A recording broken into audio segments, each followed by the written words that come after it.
Hello Insiders! This week we have a special collab with Tim Schmoyer from the Video Creators channel. We did a collab with him last year. A lot of people really liked it, so we decided to do another one. Same style. I asked him some questions that he provided answers to. And then he did the same for me, where he asked me about click-through rate and what's up with the studio beta. So answers to his questions from me are on his channel, and we'll link below for that part of the collab. And then the questions I had for Tim, so Tim's channel is all about helping creators be more successful. So I have 3 for him, and we'll just splice in his answers to my questions. So the first question, Tim, is what's the top thing you've seen creators do in general that generally does not work, that we all know doesn't work, and why do they keep doing it? Thanks so much for having me back, Tom. It's great to be here. One of the big things is that creators stress out a lot over keywords and tags and metadata in general. I mean, that's all important information, but when our content's not performing well, that's typically one of the things that we go to first and evaluate, as opposed to evaluating the nature of our content in and of itself.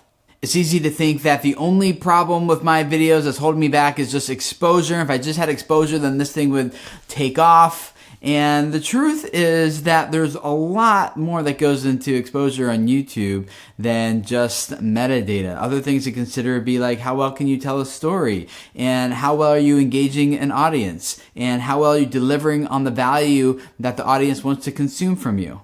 Metadata is great for optimizing your content, but the thing that you should really focus on is to optimize both your metadata and your videos for people, not robots. A second thing that a lot of creators do that doesn't really work is that they continue to repeat the same strategy for a really long time, getting very few results from it. If something's not working, feel free to change it up. Often our hope is that if I just keep going and keep pursuing this, that eventually YouTube systems will pick up my video and I'll hit the lottery and this thing will just go big. But it's more predictable to actually have a strategy behind what you're doing and consistently iterate and try new things and new experiments and always be in your analytics to see what's working and what's not working. Personally, I like to test an idea for at least 10 videos and then put them into a group in my YouTube analytics and analyze if this experiment is actually reaching the goals I had set for it or not. And if it's not, I scrap the idea and I move on to a new one. And if it is, I continue to tweak and iterate and try it again for another 10 videos and see how that works. There's nothing magical about doing it for 10 videos. It's just kind of the number that works well for me. Just don't get too attached to one idea and really hope it works, because sometimes it just won't, and it's better to try something new and iterate and grow to something else and test that idea and see how that one actually delivers the value that you want to provide to your audience. Also, another thing that doesn't work is focusing more on production value than on content value. I know it's really easy for us as creators to get caught up in all the gear and all the camera and the lens and the lighting and the fancy editing and everything, because that's how we get to creatively express ourselves. But we have to remember that what the viewer is watching for isn't actually for any of those things. They're actually watching for the content value. And that's where we need to focus our time and attention. Yes, absolutely learn good production value, because those are amazing tools that we should use to deliver the value that we want to deliver to our audience. But don't forget to also learn other skills such as storytelling and branding and how to create content that is meaningful and helpful for someone, something that they can connect with on a very personal human level. When that type of emotional connection happens, that's when you're going to get a lot more watch time and people are going to spend a lot more time watching your videos and your channel is going to start growing. Okay, second question, Tim. What is a common mistake for a brand new channel to make in terms of trying to be successful, and why do they make that mistake? One of the biggest mistakes that I see brand new channels making is that they really don't have a clear idea of who their target audience is.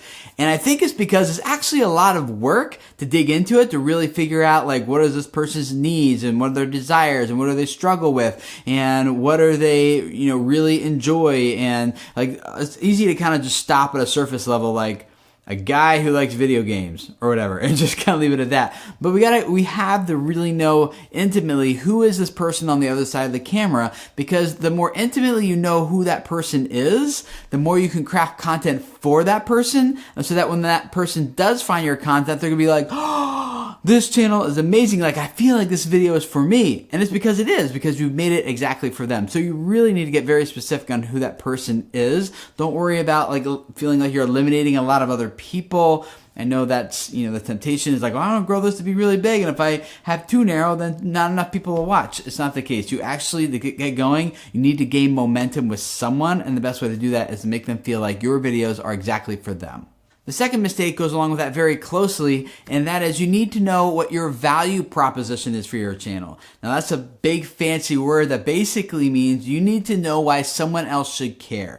What value are you proposing to deliver through your content to the person who's watching on the other side? Because if you don't really have a good idea of what value you want to deliver, then they're going to have a really hard time trying to figure out, why should I watch this channel? What am I going to get from it? And the reason a lot of creators make this mistake is that because sometimes they feel like they're making it too narrow, like they don't want to eliminate too many people, so they also don't want to put themselves too far into a box, and so they kind of leave it broad and open. Someone gave me a good analogy about a different area of life in general that I think applies to this, and they said, Tim, a train is only free when it's on its tracks.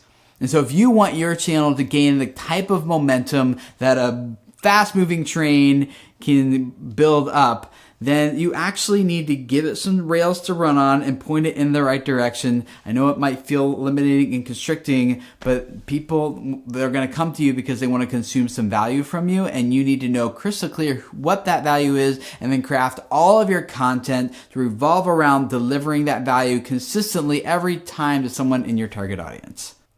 Number 3, I see that a lot of times new creators get really easily sucked into these YouTube conspiracies and these YouTube superstitions. And I know it's easy, like when our channel isn't performing the way that we think it should be, to really get sucked into some of those, and they can sap a lot of energy. I think it is far better in the long term to invest that energy actually into things that you can actually control. Instead, maybe ask the question, how can I improve? And so maybe that means like you're going to take an online course on design to learn how to really up your thumbnail game. Or you're going to read a book about the psychology behind headlines and copywriting so that you can write better titles for your videos and attract more people to want to click and consume the value that you're delivering there. Or maybe you're going to learn more about storytelling and map out some ideas of how you can incorporate a 3-act structure around, in your content. Or you're going to check out some resources on how to build a brand that people will easily follow. Like, those types of efforts are a much better use of your energy and will pay off big time in the long run. Last question, Tim. What's a common mistake that you see established channels make who are trying to sustain their growth that doesn't work, and why do you think they make that mistake? A few mistakes for you successful channels. Number 1 is just the failure to reinvent yourself. You've been doing this for a while, you've had success, your channel's grown, and after a few years, you just start losing your creative energy for what you're doing. Your audience starts to get bored with it because it's kind of like becoming repetitious for them. And so the mistake is to continue the things that made you successful for too long, right? You need to be experimenting and reinventing yourself and trying new things and seeing what works. Always surrounding how do I best deliver the value of what my audience wants to them? Like, the value is still going to be the same, but how do you deliver it in different ways? And I think that reinvention process needs to happen before you actually need it to happen. So before the views start leveling and then tanking, you need to be doing that so you can get momentum, and then kill the thing that's working really great before it starts to lose momentum, and have a new thing that's going to gain momentum even after that, so you can continue to grow and stay relevant and keep people interested, and honestly just for your own creative energy and efforts as well.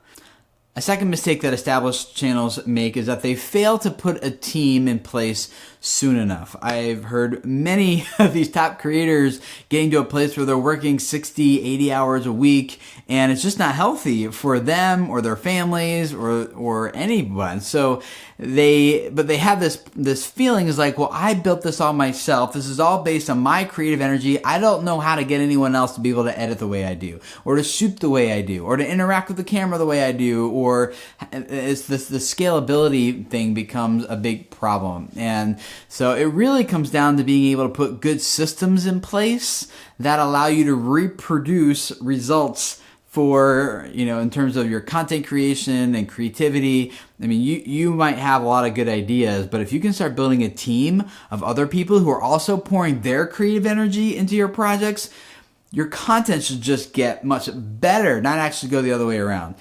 So you really need to learn to let go of some stuff and put some processes in place that other people can follow to kind of get to a very similar result as you have, and start growing that team so your channel can ultimately stay sustainable for you and your audience. And that kind of leads into the third mistake, though, is in order to build a team, you need to have a solid business model that allows you to earn enough money to be able to hire people to work with you and serve your audience really well. A lot of people have this false assumption that the amount of money that you earn through your channel is directly tied to the size of your audience, and that's simply not true. I know of a channel that makes $2.5 million a year with around 3,000 YouTube subscribers. Obviously, they're not making all the money through AdSense. They have a really solid, smart business model around their channel that allows them to do that. I have other friends who have millions of subscribers and are making a lot less than channels with half the number of subscribers that they have. And they're still struggling to go full-time and make a living even with millions of subs. So it's important to know that the amount of money that you earn through your channel is not tied to the size of your audience as much as it's tied to the business model and the plan that you've put in place for not only delivering good value through your content, but capturing good value as well. Learning about business models and systems is not something that just comes really quick. It takes, it's a skill to learn. It takes time, just like anything else. And so I highly recommend you start acquiring that skill, learning, reading books and talking to people who are smarter than you in those areas to really start learning how do I implement a good business model and start building a team around what I'm doing so that I can continue to serve people and change their lives with the message that you're doing. That's ultimately what I think is all about, and I hope you guys go out and do it. Thanks so much, Tim. Really appreciated the insights you shared for the Insider Nation. Hopefully we'll do another collab in the future. And for those of you who are interested in my answers to Tim's questions about CTR and the studio beta and what's planned for 2019, go hop over to his channel, check it out, and hopefully it's useful to everybody. In the meantime, keep it real.